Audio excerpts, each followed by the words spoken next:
I bought my dream home 3 years ago, a beautiful, secluded property on 5 acres of land, surrounded by towering oak trees and a winding dirt driveway that led to a custom-built iron gate. This place was supposed to be my escape from the chaos of city life. I worked long hours at my job as a contractor, and when I finally came home at the end of the day, I just wanted peace and privacy.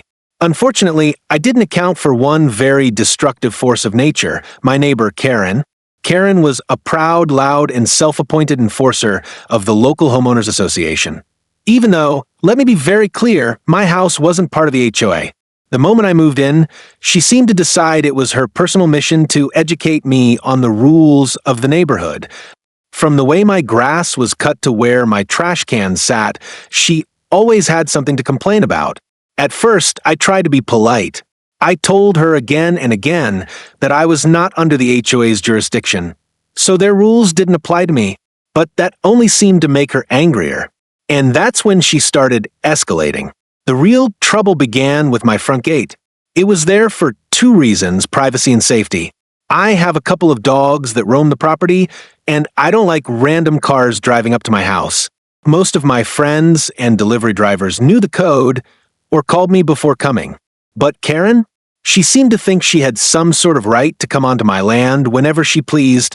At first, she would just park in front of my gate and honk until I opened it. But when I didn't respond, she got more aggressive.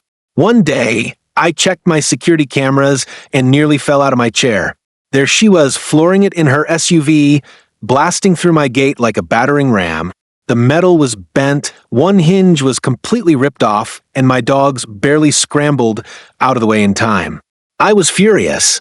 I went straight over to her house to confront her, but she didn't even look ashamed. She actually laughed in my face and said, "Well, maybe if you didn't put up a gate like some kind of paranoid lunatic, people wouldn't have to break it to get through." That was the moment I knew this wasn't just about a neighborly disagreement. This was about control, about her control. I called the sheriff's department, but they said since it was a civil matter, there wasn't much they could do beyond writing up a report. My insurance company covered the repairs, but I was left with a bitter taste in my mouth. I wasn't about to let Karen think she could get away with this. I replaced the gate, stronger and heavier than before, and installed new cameras and motion sensors. But I knew Karen wouldn't stop there. Sure enough, within 2 weeks, I caught her on camera again. This time, she didn't just ram the gate, she sped through like a madwoman, nearly hitting my mail carrier as they were backing out of the driveway. That was the last straw. I spent the next several nights researching my options. I knew I couldn't physically harm her, as much as the idea of a giant spike strip crossed my mind, but I could make her regret ever messing with me, and I could do it legally. I discovered that since my driveway was private property, I had full rights to secure it however I saw fit. So I got creative. I reinforced the new gate with heavy-duty steel beams and added a hydraulic lock that could withstand nearly anything short of a tank.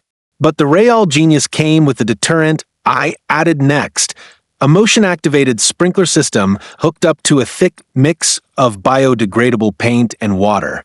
From a distance, it just looked like a normal irrigation system. Up close, though, if you tried to speed through without the gate opening properly, you'd get blasted with bright, neon blue paint that stuck like glue. It was completely non-toxic, but incredibly humiliating and very, very visible. The next morning, I set everything up, double-checked the sensors, and waited. I didn't have to wait long. Around 7:30 a.m., Karen's familiar white SUV came barreling down the road like a missile. I watched from my porch as she revved her engine and slammed straight into the closed gate, expecting it to burst open like before. Instead, the hydraulic lock held firm, and at that exact moment, the sprinkler system kicked in. A massive jet of neon blue paint exploded across her windshield, hood, and side mirrors. She screamed, a high-pitched, furious sound, and threw her car into reverse. Unfortunately for her, the paint was so slick that her tires spun uselessly, coating the entire driveway in streaks of blue goo. By the time she finally managed to back out, she looked like a Smurf had been obliterated inside her car. I couldn't stop laughing, but the best part came later that day. Karen drove straight to the HOA president's house to complain, still covered in blue paint, and demanded that they take action against me. What she didn't know was that my security cameras had captured everything, including her multiple instances of property damage and trespassing. I called the sheriff's office again, but this time I had evidence. When the deputy saw the footage, his jaw dropped. Karen wasn't just liable for destruction of property, she was also guilty of reckless endangerment, especially given the near miss with the mail carrier. They served her with a citation and a court summons that very afternoon. The HOA president washed his hands of the whole situation, saying, "Karen, you're on your own. This is an HOA business." The cherry on top?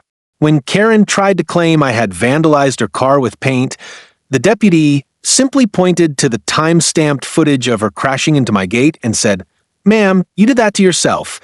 In court, the judge ruled in my favor. Karen had to pay for the cost of both gates, my sprinkler system, and additional damages for harassment. It ended up costing her over $15,000 plus legal fees. Now, whenever I glance at my security monitors and see her creeping past my driveway, she slows down to a crawl, glaring but never daring to step foot past the property line again. My gate still stands strong, and my paint system is ready just in case. Sometimes you don't need to fight fire with fire. You just need to get a little creative and let karma do the heavy lifting. If you enjoyed the story, make sure to like, subscribe, and turn on notifications so you don't miss the next wild HOA showdown.